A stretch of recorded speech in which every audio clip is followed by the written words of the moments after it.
Welcome to this explainer. Today, we're going to dive into how industrial engineers manage to pull exact temperature data completely out of thin air. Literally. If you've ever wondered how we monitor the crazy thermal dynamics of modern manufacturing without, totally destroying our incredibly expensive equipment, well, you're absolutely in the right place. Picture this, you're tasked with measuring a blistering 3,000-degree Fahrenheit furnace, or maybe it's a speeding beam of molten steel right on the production line. Now, if you try doing this the old-school physical way, your standard equipment is going to instantly melt into slag. You just can't stick a normal metallic probe into a hostile environment like that and expect it to survive, let alone give you accurate data. We need a completely different, highly engineered approach. So here's our roadmap for solving this massive high-heat problem using the incredible physics of radiation. We'll start with measuring without direct contact, look at the fundamental laws of radiation, break down the radiation-receiving elements, explore how radiation pyrometers actually work, and finally, wrap up with fast-moving photoelectric pyrometers. Let's get into it. Section 1. Measuring without direct contact. We're starting with the ultimate hands-off approach that makes all of modern industrial processing possible. By analyzing the radiant energy bouncing off a heated body, engineers completely sidestep the need for physical contact. And this is huge because it gives us a tool with virtually no theoretical upper temperature limit. Just think about that. As long as a heated body emits radiation, we can figure out its temperature, no matter how intensely hot it gets. It works just as well on rapidly moving targets as it does on stationary ones. And crucially, your readings are pretty much independent of how far away you are. It's an absolute game changer for continuous industrial processing, letting us safely stand back while the sensors do all the heavy lifting. Moving on to Section 2, the laws of radiation. Before we look at the actual gadgets, we need to quickly anchor ourselves in the physics that make this invisible energy readable. The crucial foundation here is this concept called a black body. Think of it as the theoretical, perfect baseline for how materials absorb and emit heat. A true black body absorbs absolutely all radiation that hits it. Zero reflection, zero transmission. And because it's a perfect absorber, it's also a perfect emitter, radiating energy at a maximum rate that matches its exact temperature. In the real world, something like an industrial furnace acts a lot like a blackbody cavity. By treating the furnace as this perfect baseline, it drastically simplifies the otherwise crazy math for engineers, letting us calculate real-world temperatures super accurately. Now, take a look at this. It brilliantly illustrates Wien's displacement law. Notice how, as the temperature of the body cranks up, going from 2200 up to 3400 degrees Fahrenheit, the peak of that radiant intensity actually shifts to the left, right toward the shorter wavelengths. This perfectly explains something you've probably seen yourself, why a heated piece of metal changes color from a dull red, which is a longer wavelength, to a blinding white as it gets hotter. We use that exact predictable shift in the physics of light and heat to measure temperature remotely. Pretty cool, right? Section 3. Radiation receiving elements explained. So, knowing how radiation behaves is great, but how do we actually catch it on the factory floor and turn it into usable data?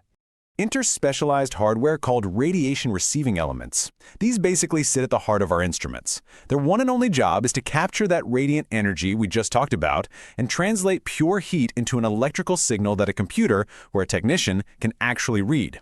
In the industry, the three big players are thermopiles, vacuum thermocouples, and bolometers. We need all these different types because, frankly, every industrial environment is unique and demands totally different levels of sensitivity, response time, and durability. What's really fascinating here is the stark contrast in how these elements are designed. On the left, the thermopile uses multiple flattened, blackened junctions arranged in a specific pattern. By flattening and blackening them, they soak up as much of that crucial radiation as possible. On the right side, the vacuum thermocouple takes a totally different route. It seals a single fine wire measuring junction inside an evacuated, transparent glass envelope. By sucking all the air out of that glass, it drastically cuts down on heat loss from conduction and convection, which makes that single tiny wire incredibly sensitive to incoming radiation. Comparing these approaches side by side is super interesting.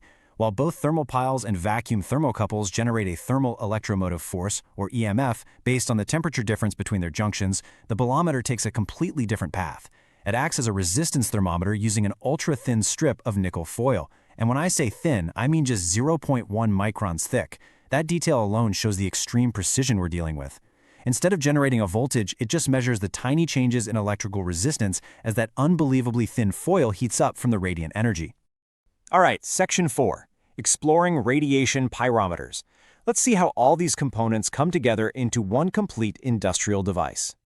So a radiation pyrometer houses those receiving elements we just looked at, but it places them inside a highly precise optical system. It essentially works in 3 distinct steps, a lot like how a camera focuses light. First, radiant energy from the hot target enters the unit. Second, a lens or a mirror concentrates and deeply focuses that energy. And third, that highly focused energy passes through a tiny opening called a diaphragm and strikes the receiving element, generating our temperature reading. Check out the brilliant engineering behind the adjustable lens at the front of this setup. This is vital. You absolutely have to ensure the glowing target is focused perfectly onto that tiny diaphragm opening, and the thermopile sitting right behind it. If the image of the hot target isn't precisely focused on that diaphragm, you just won't get enough radiant energy hitting the sensor. Your temperature reading will end up artificially low, which, honestly, in a highly calibrated manufacturing process, can be a totally catastrophic mistake. Which brings us to our final part. Section 5, fast-moving photoelectric pyrometers. Because thermal receivers are great, but what happens when your target is flying past you on a steel rolling line faster than a physical piece of metal can heat up? Here's the issue. Even the most sensitive thermopile takes a moment to physically warm up and generate a reliable signal. In high-speed manufacturing, a delay of even a single second or two means that steel has already moved far down the line. When a traditional thermal element is just way too slow for the job, engineers swap it out for a photoelectric cell that reacts pretty much instantaneously to the light and radiation being emitted. Inside a millivolt meter-type photoelectric pyrometer, instead of just measuring raw heat, the device uses a photoemissive vacuum tube. It works by automatically matching the radiation coming from the moving target against a standard reference lamp located right inside the unit itself. The system basically looks at the target, looks at the internal lamp, and then amplifies the current until the output from both match perfectly. By balancing them this way, it effortlessly cancels out internal variables and gives incredibly accurate split-second readings that standard thermal receivers literally could never pull off. Now, while this makes photoelectric pyrometers the absolute ultimate tool for capturing the temperature of high-speed processes, like steel rolling and complex automated welding, there is a catch. You have to be incredibly careful with the physical environment. Because they rely heavily on optical transmission, any smoke, dust, or absorbing gases like carbon dioxide in the factory air can intercept that radiation before it ever hits the lens. If that happens, the sensor is literally blinded. It ruins your data and leaves you flying blind on the factory floor. By mastering these elements, we can read the extreme forces of industry entirely hands-off. We turn dangerous, untouchable heat into precise, actionable data that actually drives modern manufacturing.